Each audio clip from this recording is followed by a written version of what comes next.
हमारे प्रेसिडेंट हम लोग FOGSI Ranchi obstetric gynaecological society के प्रेसिडेंट और सेक्रेटरी हैं। हम लोग इस घटना से बहुत ही आहत हैं, क्योंकि हमारी जो लड़की थी वो हमारे रांची की रहने वाली थी। हमारी अंडर ग्रेजुएट, हमारी पोस्ट ग्रेजुएट रिम्स की पढ़ी हुई लड़की गोल्ड मेडलिस्ट थी।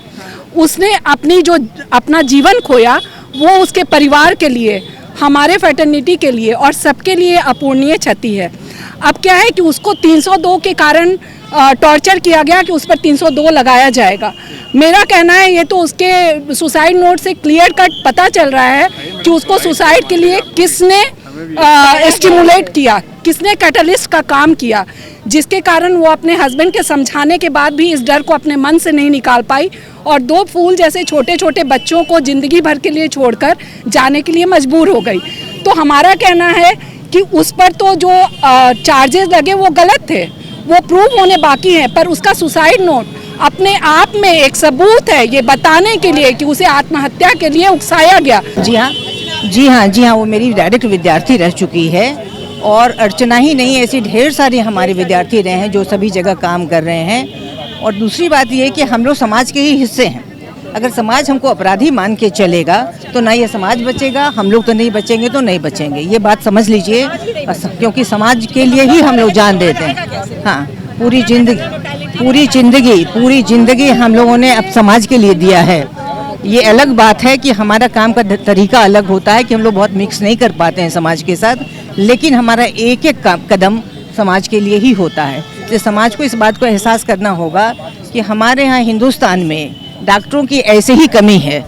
हाँ, उनके साथ अगर आप इस तरह से करेंगे तो डॉक्टर एक एक करके ख़त्म हो जाएंगे, तो क्या स्थिति होगी इसको लोग नहीं समझ पा रहे हैं। दूसरी बात ये कि हम लोग जो है सो डॉक्टर हैं, भगवान नहीं हैं कि जादू करके ठीक कर दें सबको। ये बात सबों को याद रखना पड़ेगा और हम लोग ह्यूमन बीइंग हैं, अपनी पूरी कोशिश करते हैं मरीज को बचाने की।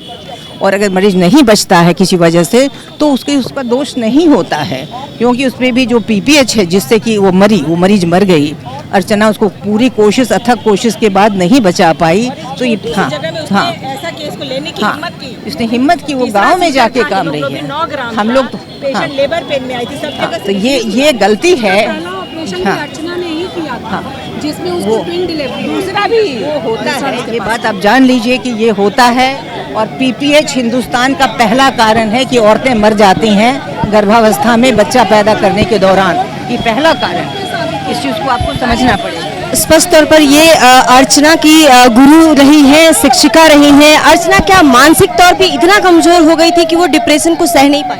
302 धारा नहीं, डिप्रेशन नहीं, इसको आप तरह का ये अप्रीहेंशन है, क्योंकि ये समाज जो हमें इज्जत देता है वही समाज अगर हमें इतना प्रताड़ित करेगा तो कोई भी अच्छे बुद्धि वाला कोई भी आदमी उस हालत में पहुंच जाएगा कि वो उसको लगे कि शायद मेरे मर जाने से सुलझ जाए मामला। अर्चना के पति से आप लोग की हुई बात, वीडियो कॉल पे बात हुई है हमारी। हम लोग समाज का उससे बड़ा लॉस हुआ है। समाज को इस बात को समझना पड़ेगा कि अगर जयपुर में है, जयपुर वाले सारे लोग उनसे बात किए हैं, कल और धरना प्रदर्शन जयपुर में है। हमारी जो फॉक्सी की प्रेसिडेंट है, इससे जब बात हुई तो क्या कुछ कहा उन्होंने ये कहा कि ऑपरेशन कर, मैं जो वास्तविक घटना है वो बताना चाहती हूँ। जब वो ऐसा केस को उन लोग मैनेज नहीं कर पाए और उनका जो अटेंडेंट, जो उनके पति थे, वो देख रहे थे कि कितना ये लोग मेहनत कर रहा है, खून भी चढ़ा रहे हैं, और वो जान रहे थे इतना मेहनत करने के बावजूद भी नहीं बचाई जा सकी। तो वो बोले कि डॉक्टर साहब आपने जितना किया है मैं समझ सकता हूँ, लेकिन मेरा ही किस्मत खराब था, मुझे एक कष्ट कीजिए, गाड़ी मुझे दिलवा दीजिए, मैं घर लेके जाऊँगा।